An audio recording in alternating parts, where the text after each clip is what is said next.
The record is now on. Okay, so right, let's take a look at this beam now. Let's say if by theory, now you know that this joint is already fixed.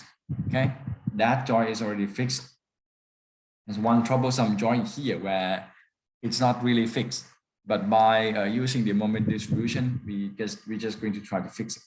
But before that, okay, we always begin with the step number one. And guys, we are going to use the space underneath the beam to do the moment distribution extensively. So when I begin the example, or when you begin it, try to leave the space behind underneath the beam, okay?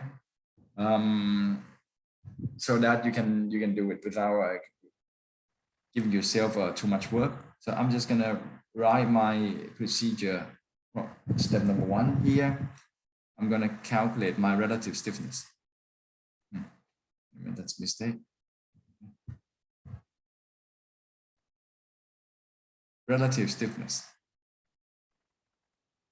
Okay, so we begin pretty much the same as the slope deflection. And now KAB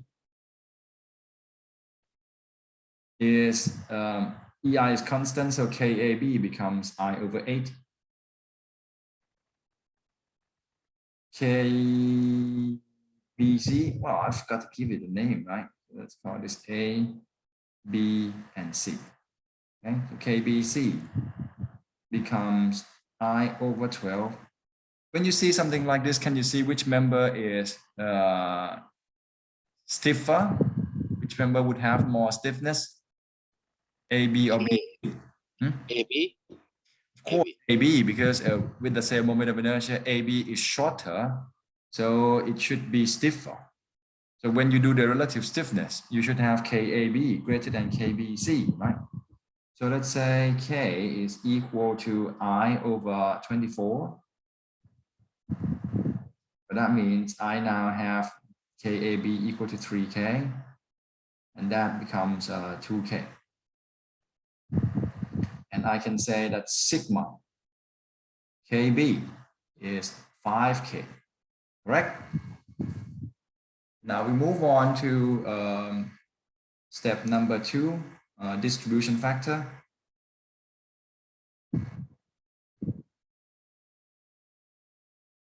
I will only write a full name just once, okay? Next, I will just write DF. So DF AB,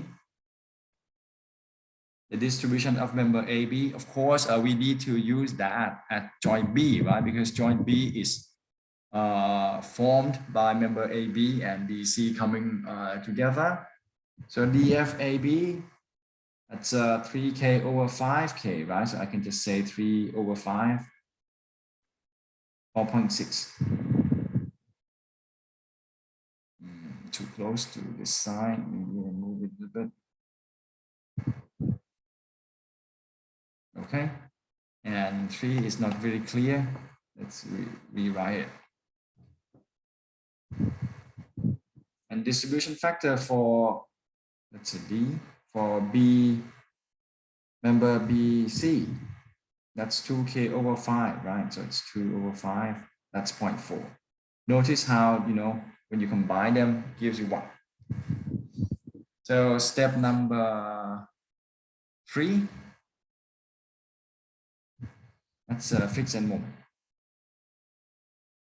We have 1, that is FEM BC, that's minus WL square over 12, which is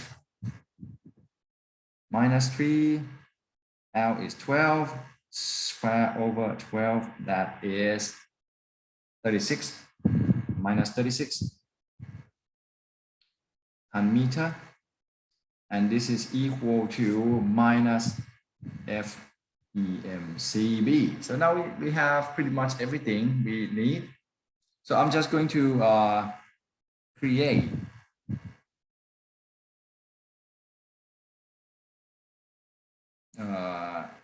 it's not a table.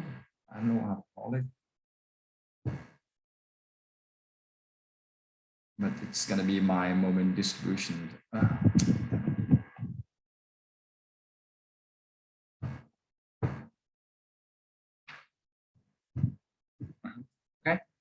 So now I'm going to put the distribution factor on so that I know how each member can contribute. Now I know that for member AB, the contribution at joint B is 0.6.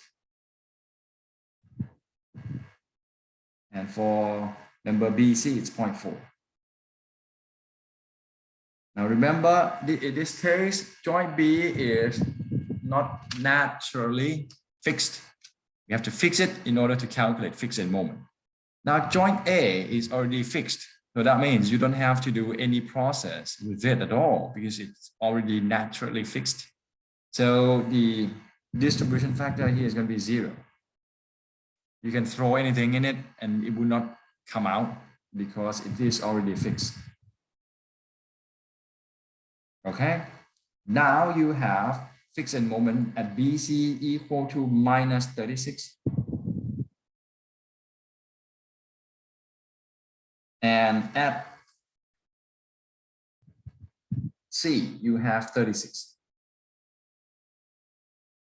Okay, so now we can calculate this minus 36 simply because we lock joint B. So when we release it, the moment comes out, we need to balance it. How much we can balance depends on this distribution factor, right? So we need moment equal to 36. It's going to be equal and opposite. So you need 36. You can make your little note here. Need 36 to balance. And 36 is going to come from member AB and BC. How much it's going to come from each member will now depend on the distribution factor that we have. So from member AB, it's 0.6 multiplied by 36, which is 21.6. And 40% will come from member BC, which is 14.4. Notice that this, after you balance it, your sigma moment here is 0. And that is the end of your cycle. Okay, now your sigma MB is 0. But that's not it, because now we have the presence of the moment here.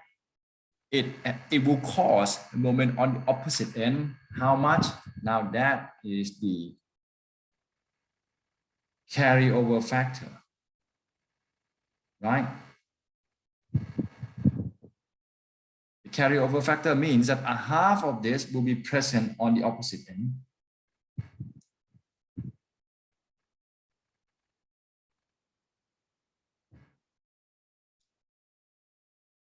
A half will be presented at the opposite end because of the carryover factor. So you can make a little note here that this is carryover.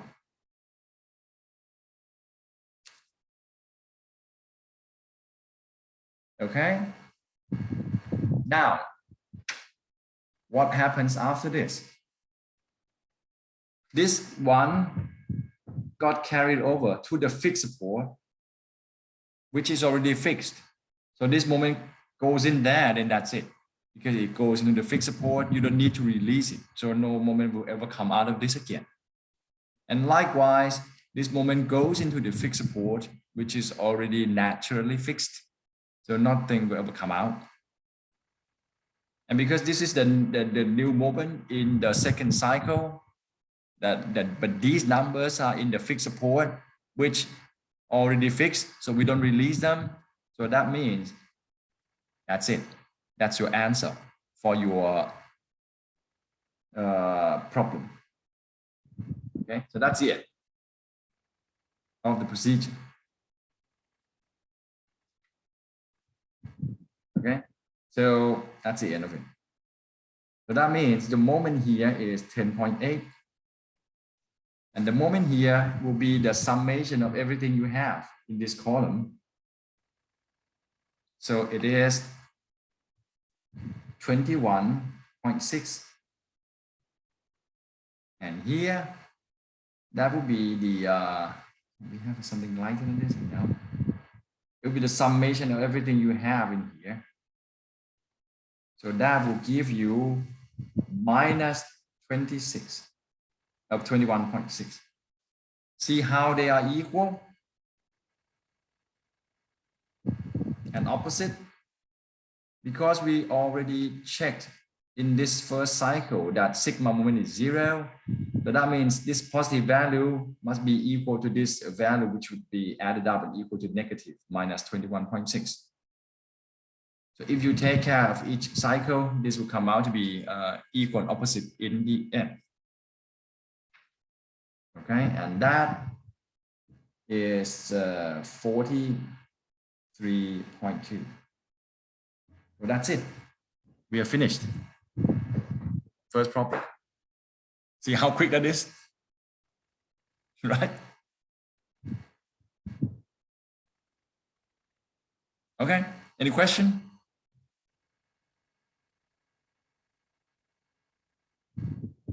Instead of writing the slope deflection equations and then equilibrium equations and then solve them, this is the work by Professor Hardy Cross. You just set things up and do a simple calculation like this. Just like that. Your analysis is done. Any question? I would like to know more why the negative 36 will become on the right hand side because it will be the point, right? Oh, that's How it you mean this? Yeah. That's a fixed moment. Yeah. But big end moment. Oh, okay, BC, right? Yeah, here. Yeah, BC. Oh, okay. Mm-hmm. Yeah, okay. And it is the negative because, well, you can look at the direction of the fixed end moment. They are, you know, internal moment, right? So they have to resist the load like that. Okay, I see. Okay, and the rest we just, you know, nothing. And this is the mathematical approach of the slope deflection, so to speak.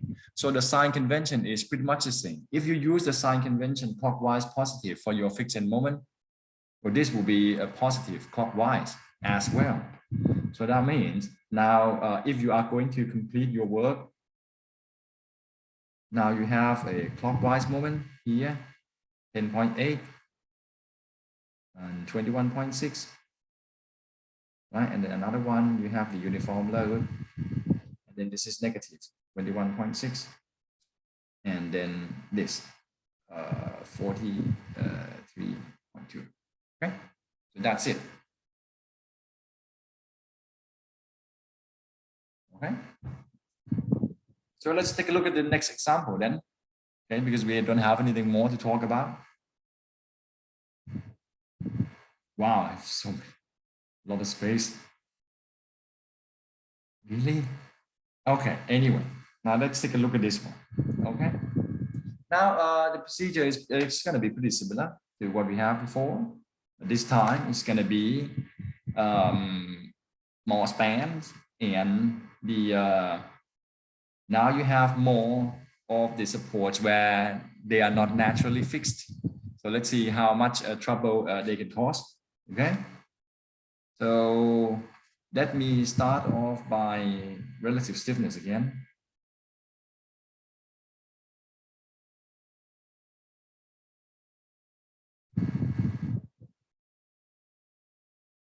Okay, now it's I over L, so that's 2. Okay, I is 20, L is 10, I is 20, L is 10, I is 10, L is 10. So I can say KAB is 2, KBC is 2. I wish to put them all in one line. So let me move it. And then K CD is 1. Well, that is going to assume that we're going to call this A, B, C, and D, right? Okay, so it's a 2 to 1, and now you know you have sigma KB, that's 4, because joint B is formed by member AB and BC. The sigma K is a summation of KAB and KBC. And joint C, you have member CB and CD. So sigma KC is now 3. Okay, so distribution factor now, DFs. Now we have the distribution factor of member AB.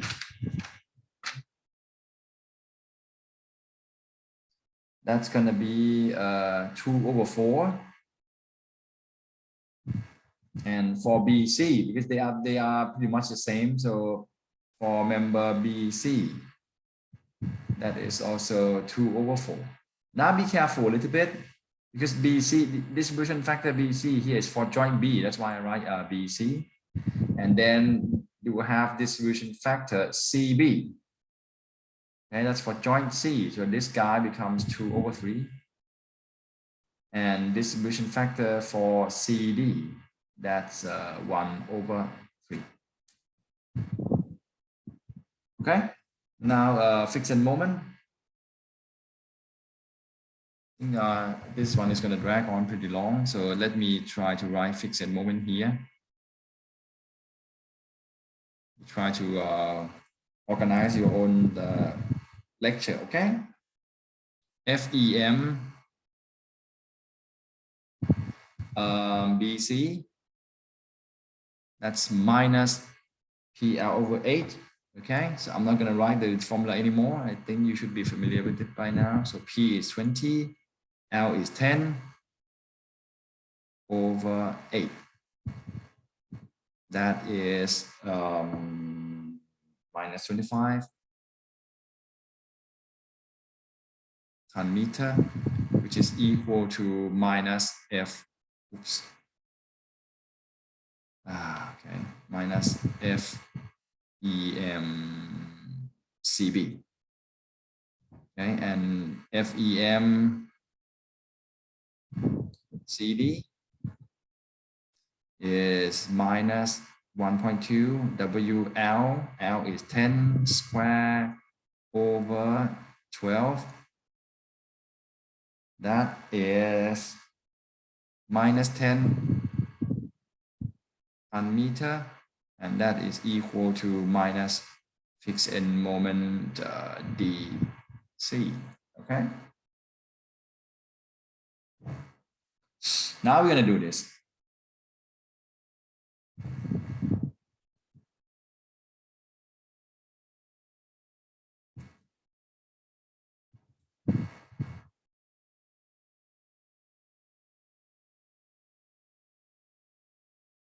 Okay, straight line would help. Okay. Now at joint B, look at joint B now. Joint B, you will have to look at the distribution factor of member AB and BC coming into the joint B, okay, which is this. Sigma KB is here, so this is your distribution factor. Okay, that apparently it's 0.5 and 0.5, 50-50, so to speak, because they are equally stiff. Now at joint C it is formed by member BC and CD. So you look at the sigma KC here, and then distribution factor of CB and CD. Okay. Maybe I should write this BA, that would be better. But anyway, you understand that. So this is 2/3.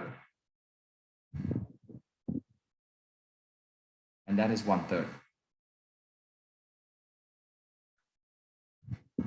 Okay. Now just look at this joint. Joint D now is a pin joint. And we now know this is the simple end support. Say that. Simple end support again. You know moment here must be 0. Or you can say in terms of the concept, you will always have to release the moment out of that. Okay. So if joint A, anything that goes in there will never come out because it is already fixed. So we can say the distribution factor is here 0. So for the pin here, the distribution factor will have to be equal to 1. Because, everything goes in there, it must be balanced and be put out. Okay. So now let's say, good.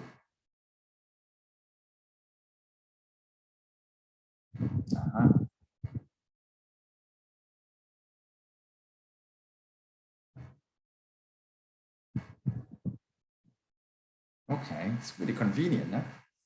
Now we have the moment. Now it is FEMBC here. That is minus 25.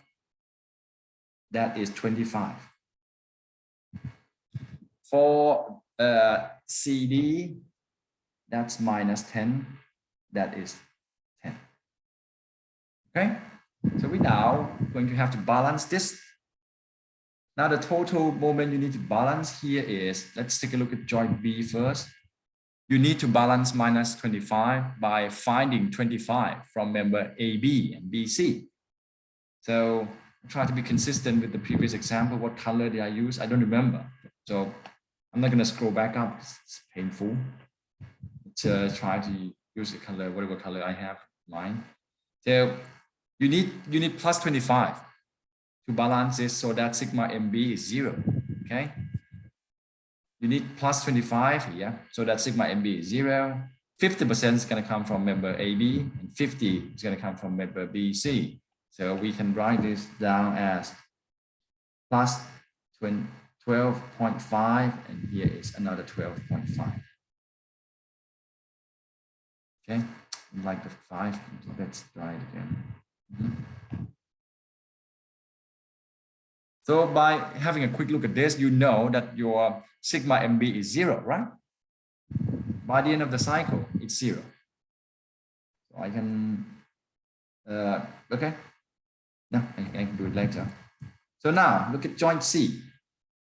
Now the summation of fixed end moment at joint C is plus 15. Correct? It's plus 15. Here is plus 15.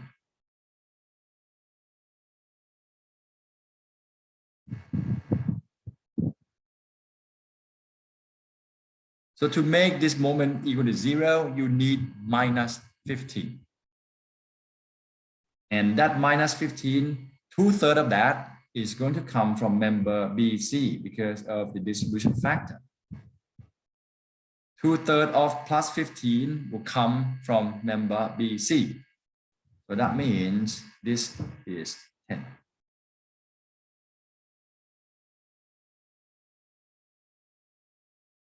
And 1/3 of plus 15 is going to come from member CD, which is 5.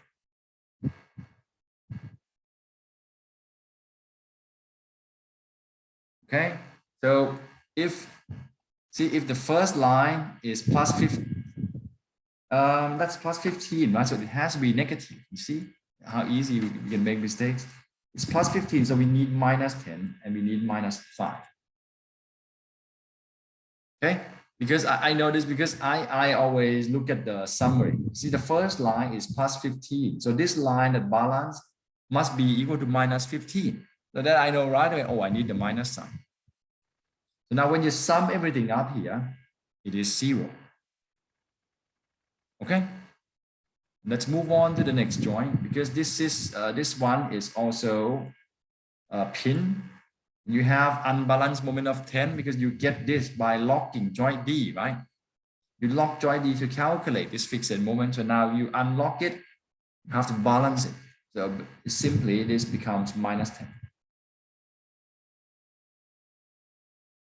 So you see when you look at the joint B here, this first line is minus 25, the second line is 25, so it's 0.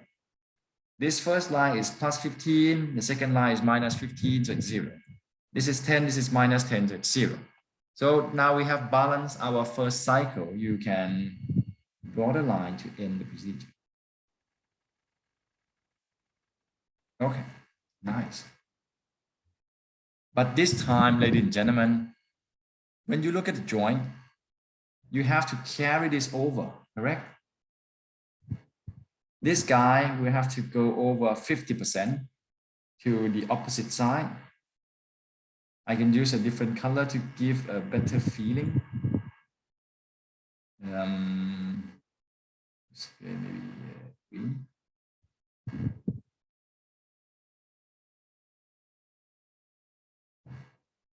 This guy will come here, 6.25. This -5. This -2.5.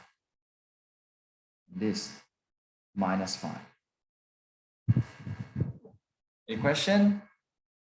See, half of the moment will be carried over to the opposite end.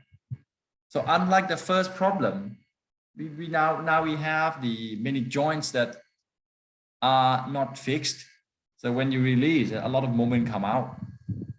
So that means this number, because -10 is carried over to this hinge support. So you now have the new unbalanced moment equal to -5.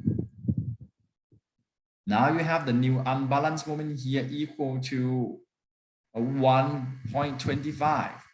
And here the new unbalanced moment equal to -2.5. So it means you need to carry another step. Okay? Any question? Are you still with me?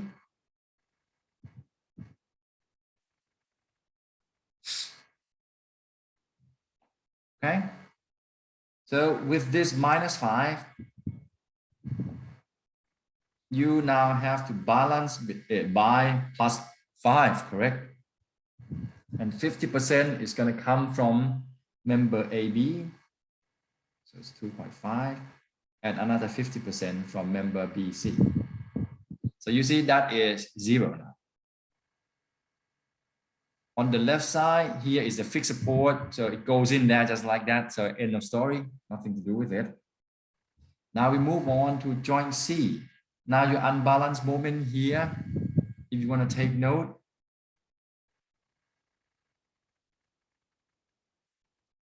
here is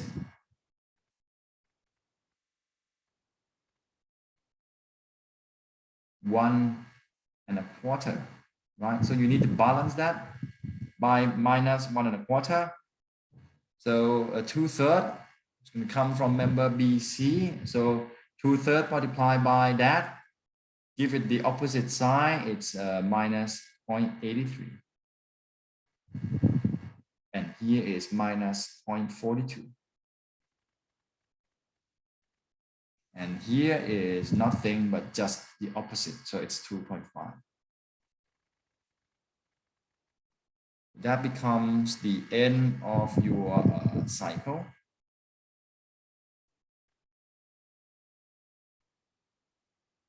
See, each cycle ends with the balance of the moment, except the fixed support, which you have moment naturally. So you look at this.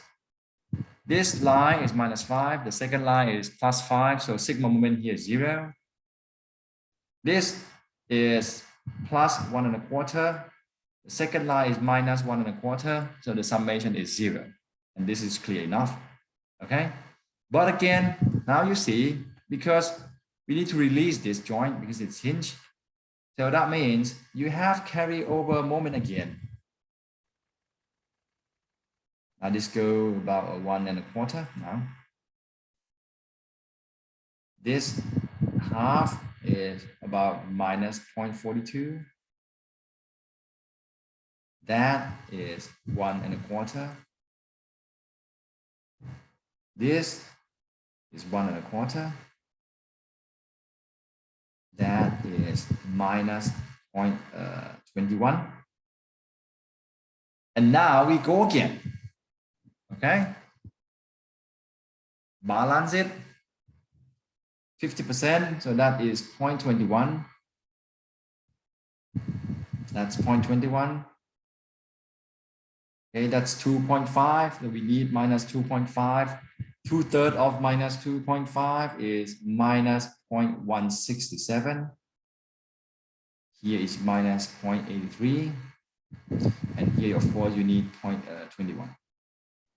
That is the end of the third cycle.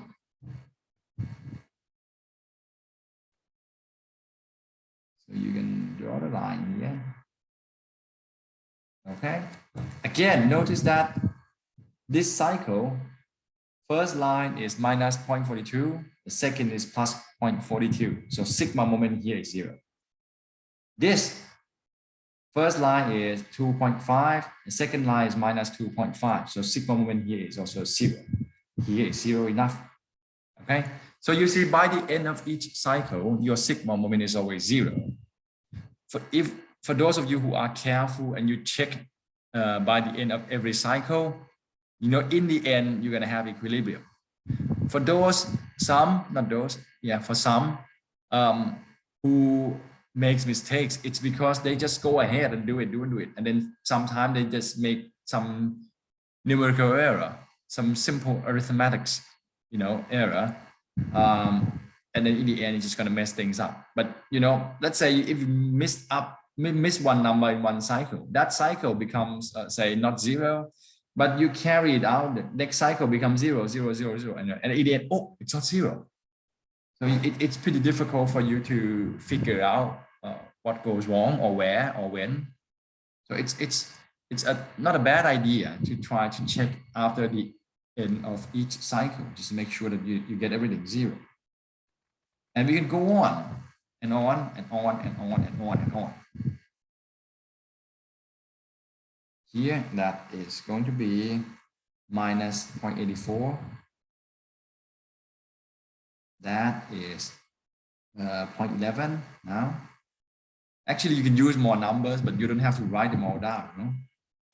And this is exactly when I tell you that some students just go crazy with the decimal. They write numbers.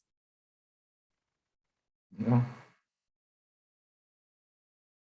It's 0.42 here, and here is 0.11.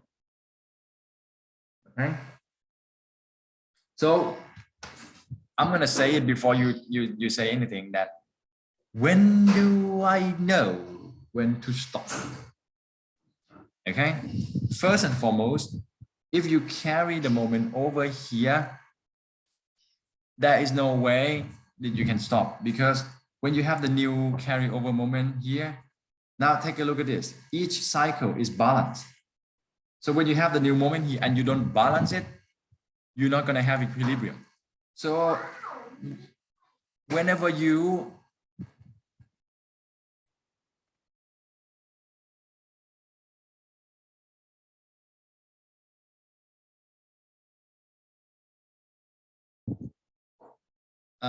so when you have the carryover moment like this, you have to balance it. Okay, so let's get that business done first. So right here, it's a half, so you have 0.42. 0.42. Here you have 0.22, so 2/3. That's minus 0.15. And then that's minus 0.07. Okay, so here's 0.42.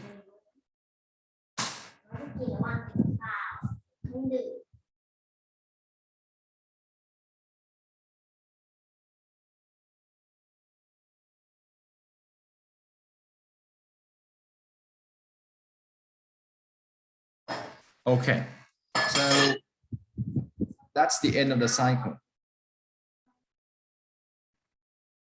right? So now the question is, how do I know when this is over? Now, theoretically, this number will dwindle down to 0. So theoretically, that's when you know you can stop. But you can say if this is less than 3%, that's my magic number. 3% compared to your original number. If the number that you have here is less than 3%, you can stop. Okay. But the mistakes that always made by some students is that they just lazy. They just do 2 cycles and then they stop. So the error, the margin of error, that is too much. It's unacceptable. So for those who are lazy and stop after 1 or 2 cycles, I'm just gonna take a lot of points off, because in engineering way, you don't know the significance figure. Okay, if you know the significant figures enough, you should know when to stop, and you shouldn't be asking this question. So let's just draw the line here that let's say if this number is less than 3%, you can stop. You don't have to go crazy and try to make it down to 0. So let's say 0.42 compared to 45. That's about less than 2%. So you can stop here. Okay. And let's say you can sum it up, but I have carried out 1 more cycle, but I think that would be crazy to write it. So let's say after this, don't forget that you need to sum up everything. Okay, you need to sum up everything here. So that's about, I have 1 more cycle, so this number will not be exactly the same, but my final number is 7.82. Let's use a different color. Summation of everything, 7.82 here. Here is about 15.7. That is minus 15.7. As I've mentioned, that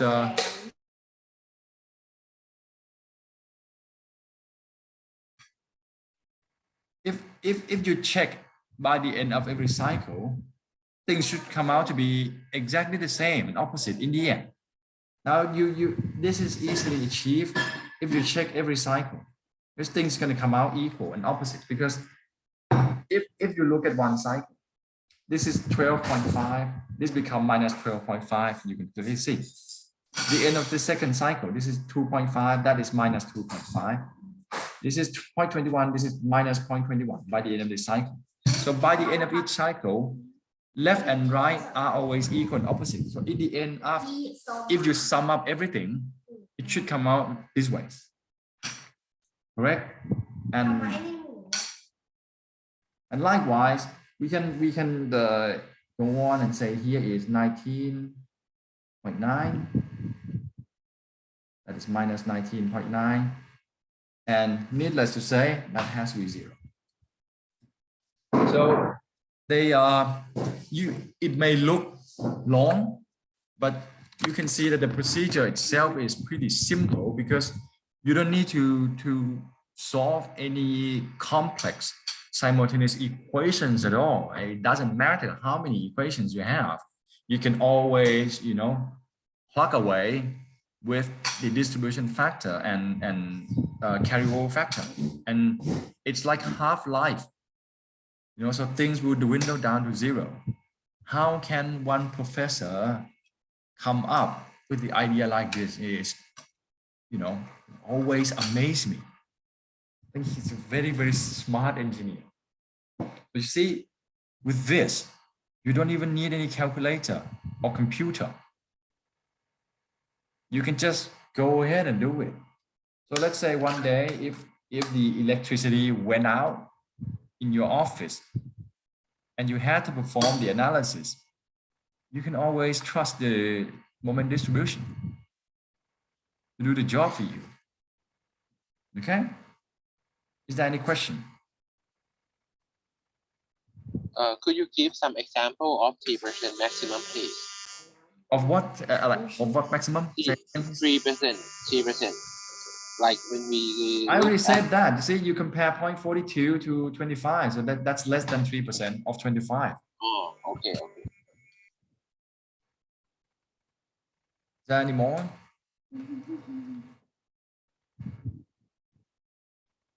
So let me pause the record first.